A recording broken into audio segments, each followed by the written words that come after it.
Hello, hello, hello, everybody. How you guys doing today? I pray you're doing well. I really, really do. And welcome to the Bible, block by block. Today is the tweet 27.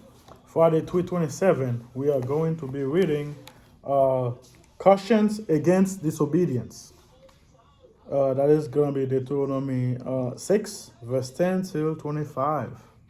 As always, if you guys like what I'm doing, like, share, subscribe, follow, put on your notification. All right. Uh, Let us begin. Our Father in heaven, holy is your name. Your kingdom come, your will be done, on earth as it is in heaven. Give us this day our daily bread. Forgive us our debt as we forgive our debtor. Do not lead us into temptation, but deliver us from the evil one. For your kingdom, your glory, and your honor is forever and ever. Amen. All right. Before we begin, we're going to be reading geographic and environment. All right. The list of 7 nations that you're going to see in Deuteronomy 7, I'm not there yet. Okay. Is a traditional list of enemies that Israel encountered in Palestine. The Hittites were formed what is today Turkey. The Jebusites dwell in Jerusalem and were conquered by David. Canaanite and Amorite are often used loosely to include all the most of the 7 people. I should have saved that for tomorrow, but here I am. Let's just read the verses.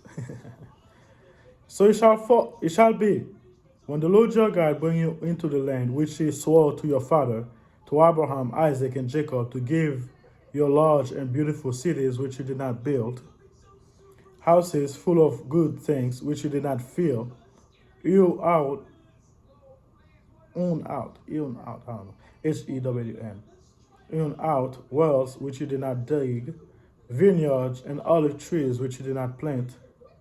When you have eaten and are full, then beware, lest you forget the Lord who brought you out of the land of Egypt from the house of bondage. You shall fear the Lord your God and serve him, and shall take oath in his name. You shall not go after other gods, the gods of the people who are all around you. For the Lord your God is a jealous God among you, lest the anger of the Lord your God be aroused against you and destroy you from the face of the earth. You shall not tempt the Lord your God as you tempted him in Massa. You shall not diligently keep the commandment. You should diligently keep the commandment of the Lord your God, his testimony, his statutes, which he has commanded you. And you shall do what is right and good in the sight of the Lord, that it may be well with you, and that you may go in and possess the good land in which the Lord swore to your father. Again, promise this one, if you follow God's law. To cast out all, just a Jew, by the way.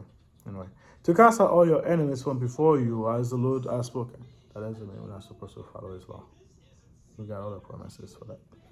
Anyway, when your son asks you in time to come, saying, "What is the meaning of the testimony of the statutes and the judgment which the Lord our God has commanded you?" Then you shall say to your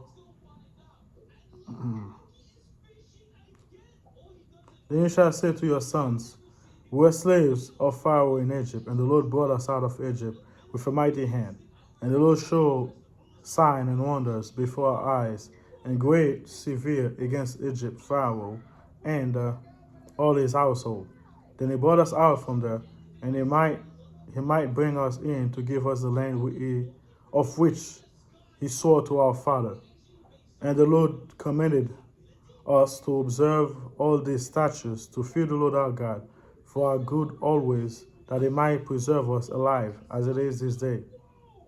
Then it shall be righteous for us if we are careful to observe all the commandment before the Lord our God, as he has commanded us. All right, before we close, let's do a quick reading about something real quick.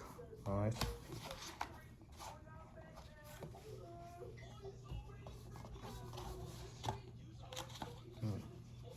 Anyway, there are some who claim that cities are inherently more corrupted than the country, but the biblical record seems to negate this. Just as God placed his people in an early urban society to live out his commandment, we can follow him in the midst of the city, wherever we may be in the heart of a metropolis or at the far edge of a wilderness. We need never to be far from God. When Israel moved in Canaan, they discovered modern farms, forests, and fields. The land contained many large and beautiful cities that were great and fortified up to the heavens. They said, the way they speak, hyperbole. The Israelites took possession of that patchwork of states that includes dozens of settlements listed in Joshua. They continued to conquer Canaanite cities into the period of the Judges. So God gave his people a land complete with walled cities, houses, water cistern, courtyards, terrace, temple, and palaces. These urban assets came with conditions spells out by Moses.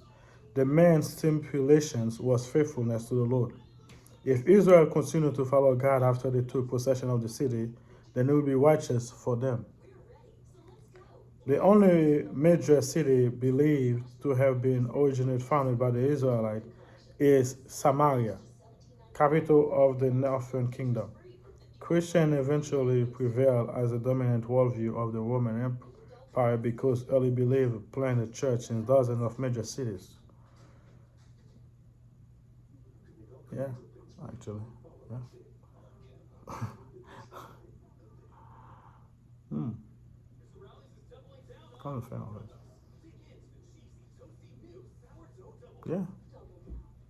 I guess the Muslims trying to do the same thing we do. Putting Muslims all over the city, all over New York, all over states. Anyway, bye guys. Pray for me, I pray for you. I'll see you guys next time. Bye.